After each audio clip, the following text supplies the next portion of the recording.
Good evening friends, अभिमान academy का फिर से आपका स्वागत है। और 69,000 शिक्षक भर्ती में जो बातें बोली गई थी आपसे वो सब सत्य हुई और आगे भी सत्य होंगी।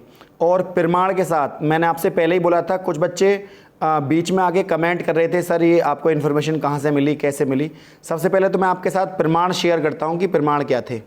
देखिए, एक वीडियो मैंने डाली थी परसों, उसमें मैंने आपको ये देखिए वीडियो डली हुई है यूट्यूब पर, इस समय भी डली हुई है कि थर्ड काउंसलिंग लिस्ट होली से पहले होगी जारी। और इसमें इस वीडियो का थंबनेल तो ये था, लेकिन मैंने इसमें ये बताया था आपको कि काउंसलिंग की प्रक्रिया किस तरीके से चल रही है। तो कुछ न देखिए, एक दिन पहले डली हुई है और यहाँ पर फिर मैं आपको बताऊँ, ये 23 तारीख की मेरी वीडियो पड़ी हुई थी और वीडियो के नीचे 4:06 पर देखिए, ये तो एक प्रशांत पांडे जी हैं और बहुत बड़े पत्रकार हैं और शिक्षक भर्ती में बहुत ज़्यादा सपोर्ट करते हैं।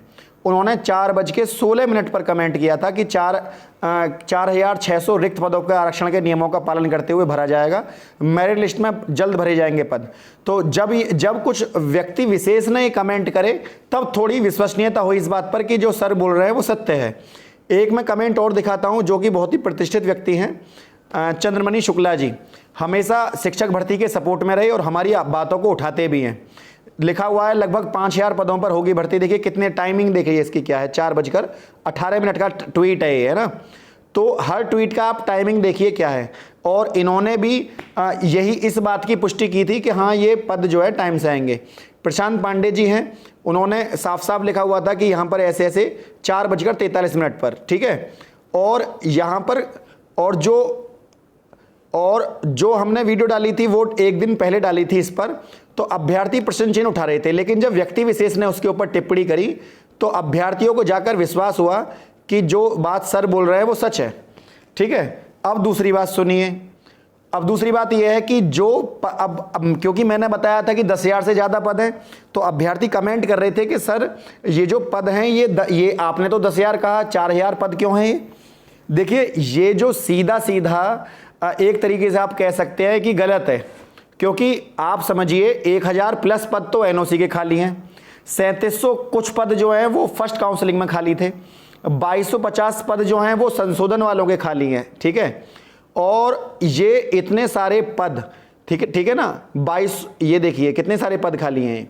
1,133 पद आप एसटी के एससी में जोड़ रहे हैं और सेकंड काउंसलिंग में भी बचे हुए पद हैं। तो वो कौन सा तरीका है जिससे पद 4,000 हो गए घटकर। ये बात जो है अपने आप में संशय पैदा करती है कि कहाँ 11,000 पद थे और कहाँ घटकर 4,000 रह गए। वो कौन सा फॉर्मूला लगाया गया है इस बार पदों को भरने का, जिसमें पदों की संख्या घटकर मात्र 4,000 कुछ रह गई, जिसमें से 1,133 पद जो हैं वो और है, मतलब 5,500 के समथिंग पद रह गए। देखिए यहाँ पर लिखा हुआ है 5,746 पद।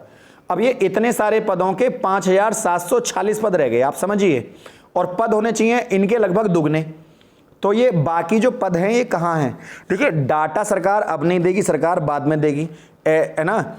जनता को जवाबदेही कोई भी हो, कल को एडमिनिस्ट्रेटर में कोई भी आप कहीं व्यवस्था संभालें, आप भी कल को डीएम आईएएस बने, तो जनता के प्रति एक कुछ जिम्मेदारियां होती हैं। सरकार लोकहित और जनता और जनहित के लिए जो है जो चीज़ें होती हैं, तो वो जनहित को वो चीज़ें फॉरवर्ड करनी पड़ती हैं, वरना तो अच्छी खासी चीज़ें जो जमी जमाई हैं वो टूट जाती हैं, ठीक है। ये बात अब नहीं खुलकर आएगी तो बाद में आएगी कि सब ये पद कहाँ गए, क्यों गए, इन पर शोर मचेगा जब पद जुड़ेंगे, क्या तरीका है।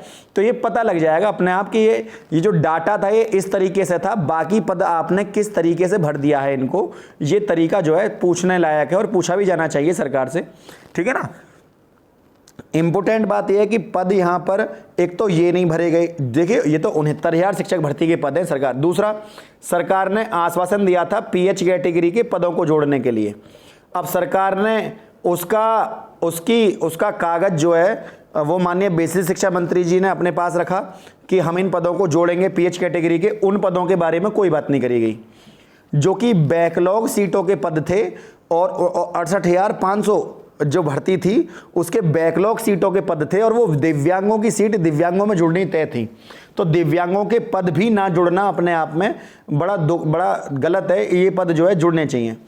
अच्छा, इसके अलावा एसटी के जो पद थे तो सही है। देखिए, बैकलॉग की कम से कम भी 5500 सीट खाली हैं 68,500 में। उसके बारे में किसी ने चर्चा नहीं करी अभी तक। ठीक है, हमने जब रिट डाली थी सुप्रीम कोर्ट में बताया भी था कि 26,000 कुछ पद खाली नहीं है, ये 22,000 पद नहीं है, 26,000 कुछ पद है। हमने इस बात को बार बार उठाया भी। ठीक है, और आगे भी उठाएंगे हम इसको, लेकिन हम थर्ड काउंसलिंग का इंतजार कर रहे थे कि सरकार थर्ड काउंसलिंग करा ले, क्योंकि बार बार माननीय शिक्षा मंत्री जी कह देते हैं कि संशोधन वाले या ये वाले या 68,500 वाले या ये वाले, अगर हमने किसी की नौकरी किसी और को दे दी तो क्या होगा। तो ये इस तरह सरकार कोर्ट में भी यही बात कहती है कि हमारी काउंसलिंग प्रक्रिया भी चल रही है, हमारा काम चल रहा है, तो सारे काम खत्म हो जाएंगे, उसके बाद जो है इस बात को फिर सही समय पर और सरकार को याद दिलाएंगे कि आपने क्या कहा था और क्या कहना चाहिए। देखिए, क्योंकि कोर्ट में जो है कागज चलते हैं, डॉक्यूमेंट, कोर्ट में कोई भी आदमी यदि आपको ये बात कहकर भ्रमित करता है कि कोर्ट में ये हो जाएगा, वो हो जाएगा, ऐसे हो जाएगा, वैसे हो जाएगा, या हम इस पर काउंटर फाइल करेंगे, ये आदेश ये वो है, देखिए कोई भी आदमी जो एडवोकेट है वो मूर्ख नहीं है। पहली बात तो ये है, हर आदमी अपने स्तर से बात को सही तरीके से रखता भी है। कोर्ट में डॉक्यूमेंट चलते हैं और बिना डॉक्यूमेंटेशन के बात करनी बिल्कुल बेकार है। क्यों? क्योंकि जब भी जज साहब के सामने आप कोई बात रखोगे, चाहे आप single bench, double bench, supreme court में जाएं या कहीं भी जाएं, आप हाई कोर्ट में जाएं या सुप्रीम कोर्ट में जाएं, आप उसको किसी भी आधार पर लगाएं, आप 265, 266 या आर्टिकल 32 लगाएं सुप्रीम कोर्ट में, हाई कोर्ट में भी, तो ये बात तो तय है कि आपको वहां कोई भी बात को रखने के लिए उसका आधार मजबूत होना चाहिए। ठीक है, आधार मजबूत होने के लिए सबसे बड़ी बात थी कि सरकार ने 1,37,000 पदों को भरा नहीं, और माननीय जस्टिस यू ललित सर ने उसको डिनाई कर दिया कि हमने इस तरह का आदेश जो है वो जो हम दिया था, सरकार पूरी तरह से अपने आप में अधिकार, सरकार नियोक्ता है और सरकार को पद बढ़ाने घटाने का पूरा अधिकार है, सरकार नियोक्ता है और सरकार भर्ती को पूरी करने की पूरा काम करती है। ठीक है, लेकिन जस्टिस यू ललित सर ने क्योंकि आदेश दिया था तो उन्हें उसके ऊपर आगे का आदेश, आगे की चीजें चलनी चाहिए थी, लेकिन बाई चांस वो नहीं चल पाई, वो बात अलग है, क्योंकि न्यायपालिका का आदेश सभी के लिए सर्वमान्य है, वो एक बात अलग है। लेकिन सरकार को, क्योंकि सरकार जो है भर्ती कर रोजगार देने के प्रति प्रतिबद्ध है, तो सरकार अपनी प्रतिबद्धता के प्रति जवाबदेही होना चाहिए सरकार को, जो कि सरकार ने जवाबदेही दिखाई नहीं। क्यों? क्योंकि जब पद खाली थे और सरकार को सीटें भरनी भी हैं। अब आप देखिए, माननीय बेसिक शिक्षा मंत्री जी ने बात कही कि हमारे जो मुख्यमंत्री हैं, उन्होंने स्वयं कहा कि हमारे जो मुख्यमंत्री हैं योगी आदित्यनाथ जी, क्योंकि उन्होंने कहा था कि जब तक सीटें खाली रहेंगी तब तक हम पदों को भरेंगे, तो उन्होंने इन सीटों के बारे में नहीं कहा था जो 69,000 में बच जाएंगी, क्योंकि तब तो 69,000 भर्ती हुई भी नहीं थी, उन्होंने शुरू भी नहीं हुई थी 69,000 भर्ती। ये वाक्यांश उन्होंने तब दिया था जब 68,500 में पद बच गए थे। उन्होंने ये कहा था अगर हमें योग्य अभ्यर्थी मिलते तो हम इन पदों को पूरा भर देते, ये तब कहा था उन्होंने।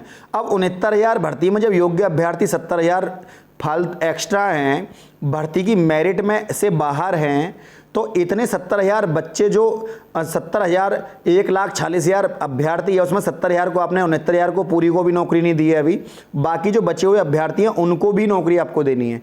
तो ये उसमें से 22,000 सीटें सरकार जोड़ती तो एक बहुत अच्छा कार्य होता। क्यों? क्योंकि सब बच्चे जो सरकार की मेरिट है, जो सरकार का कट ऑफ है 60-65, उसको क्वालिफाई करते हैं। और अब ऐसे समय में जब थर्ड काउंसलिंग में बच्चे उम्मीद कर रहे थे पॉइंट से अपना नंबर आने की, ऐसे समय में पदों को आधा कर देना, ये तो बिल्कुल ही जो है निंदनीय काम है। सरकार को ये काम नहीं करना चाहिए था। ठीक है, और दूसरा बात, अगर किया है तो वो कौन सा फॉर्मूला लगाया गया है जिससे पद घटकर आधे रह गए? या तो ये बात सत्य हो सकती है कि माननीय बेसिक शिक्षा मंत्री जी के पास अभी इसका डाटा ही ना हो, जितना उन्हें सूचना मिली। हो सकता है कि वो थर्ड काउंसलिंग में जो पद बच गए थे, जो सेकंड काउंसलिंग में पद बच गए थे, केवल उनके बारे में चर्चा चल रही हो, फर्स्ट काउंसलिंग में बचे हुए पदों के बारे में चर्चा ना हो। लेकिन उसका एक पीडीएफ वायरल हो रही है बहुत ज़्यादा, बिल्कुल फेक तरह की पीडीएफ है। क्यों? क्योंकि हर जिले में जो बचे हुए पदों की संख्या है वो गलत दी हुई है। ठीक है, वो पद जो है श्योर नहीं है। क्यों? आप अपने जिले में जाकर पूछ सकते हैं कि कहाँ कितने पद खाली हैं, वो आपको कोई भी डाटा दे देगा। आपको पता लग जाएगी कि उसमें जो डाटा दिया हुआ है और जो उसमें डाटा दिया हुआ है बिल्कुल आपस में मैच नहीं करता है डाटा। ठीक है, तो वो डाटा मैच क्यों नहीं करता है या मैच कराया नहीं गया है, तो ये बात, इस पर चर्चा बाद में की जाएगी।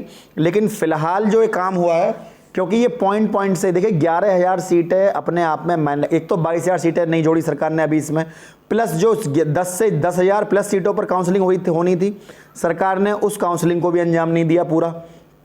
अब ऐसे समय में कोई भी छात्र पॉइंट से रह जाएगा तब, और मैंने आपसे पहले भी कहा था 22,000 सीटों पर आपका ध्यान तब जाएगा जब आपका नंबर नहीं आएगा, मैंने आपसे ये भी कहा था, और ये बात सत्य सिद्ध होगी, आप देख लेना इसको, ठीक है। लौट कर आप उसी मुद्दे पर आएंगे कि सीटें जुड़ जाती तो अच्छा होता, और जब आप सक्रिय होंगे, जब आपके हाथ से सब कुछ छिन चुकेगा।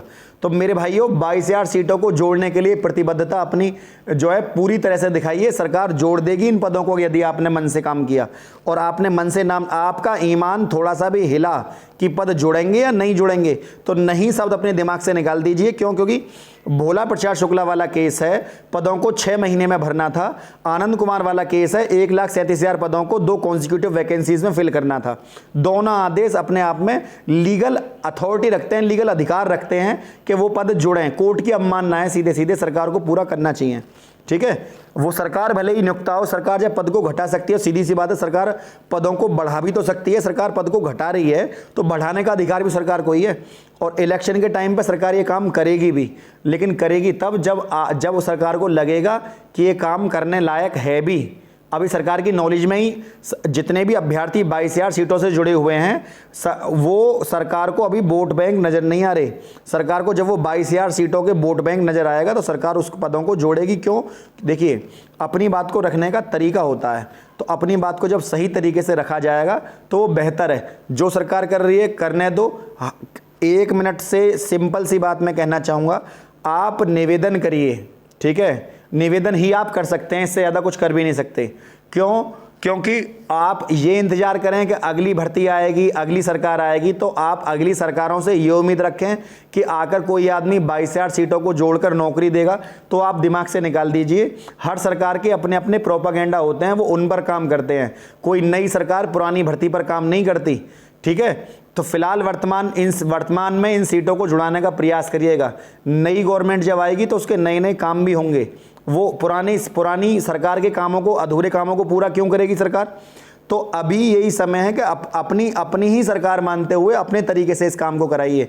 बाकी आप स्वयं की इच्छा है, आप अपने तरीके से क्या कराना चाहें, ठीक है। लेकिन जो बात गलत है उसको मैं भी कह रहा हूं गलत है, और जो होना चाहिए उसके प्रति हम सरकार से निवेदन कर रहे हैं कि सरकार इस काम को करे, ताकि जो एक एक बच्चा जो 0.1, 0.2, 0.3, 0.002 मतलब दशमलव के 3 अंक से भी बच्चा इंतजार कर रहा है कि काश मेरा नंबर आ जाए, तो ऐसे बच्चे को उम्मीद अगर आपको जगानी है तो फ्रेंड्स एक हो जाइए, बहुत ज़्यादा इकट्ठे हो जाइए सब, और टूटिए मत, अपने धैर्य को मत खोइए। जब आपने इतना ही लंबा इंतजार करा है तो अब क्यों टूट रहे हैं आप? तो सबसे पहली बात तो आप देखिए, ये एक माध्यम है सभी लोगों से बात करने का, ठीक है। सोशल मीडिया, मैं आपसे बात कर रहा हूं, आप इस बात को आगे रख सकते हैं अपने अपने लेवल से। सबसे बड़ी बात है कि चैनल को लाइक, शेयर और सब्सक्राइब करना ना भूला करें, क्योंकि हर अपडेट को मैंने आपको सबूत भी दिखाया कि टाइम से पहले आपको न्यूज़ देते हैं। लेकिन सबसे बड़ी बात, हम इसके लिए नहीं है, हम स्वयं अभ्यर्थियों 69,000 शिक्षक भर्ती के, तो आपको भी, लेकिन आपको क्या है, आपको इकट्ठा होना होगा, आपको टूटना नहीं है, ठीक है। बहुत सारे लोग हैं जो बहुत काम कर रहे हैं 22,000 सीटों पर, और बहुत सारे लोग हैं जो बिल्कुल काम नहीं कर रहे। उनको लगता है कि हमारा 65% है या 65.8% है तो हमारा नंबर आ जाएगा। मेरे भाई 4,000 सीटों पे 0.2, 0.3 लिस्ट गिरती है, ठीक है ना। ज़्यादा से ज़्यादा 0.4 गिर जाएगी। 4,000 सीटों पर ज़्यादा मेरिट नहीं गिरती, 11,000 सीटों पर मेरिट गिरती है, ठीक है। वहाँ पर लगभग 1 से 1.5% मेरिट गिरती। तो ये अपने आप में बहुत बड़ी बात है, आपको मैंने बताया भी था पहले, इस बात पर ज़रा ध्यान दीजिए। फिर फ्रेंड, बस इतना ही बोलना था, क्योंकि सोशल मीडिया की एक मान मर्यादा होती है। हम ज़्यादा बात नहीं बोल सकते, ना गवर्नमेंट को ना किसी को। तो जितना आपको काम दिया गया है कम से कम उतना तो आप अपने रोजगार के लिए तो कर ही सकते हैं ना, दूसरे के रोजगार के लिए ना करें, आप स्वयं के लिए तो करें, ठीक है। भावी शिक्षक हैं आप, तो ये आपका काम बनता है कि आप हर काम को मन से करें। जब हाथ से छिन जाएगा तब करेंगे, इससे अच्छा है आप अभी कर लें। फ्रेंड, यदि वीडियो आपको अच्छी लगी तो वीडियो को लाइक, शेयर और चैनल को सब्सक्राइब करना ना भूलें। आज के लिए इतना ही। जय हिंद, जय भारत।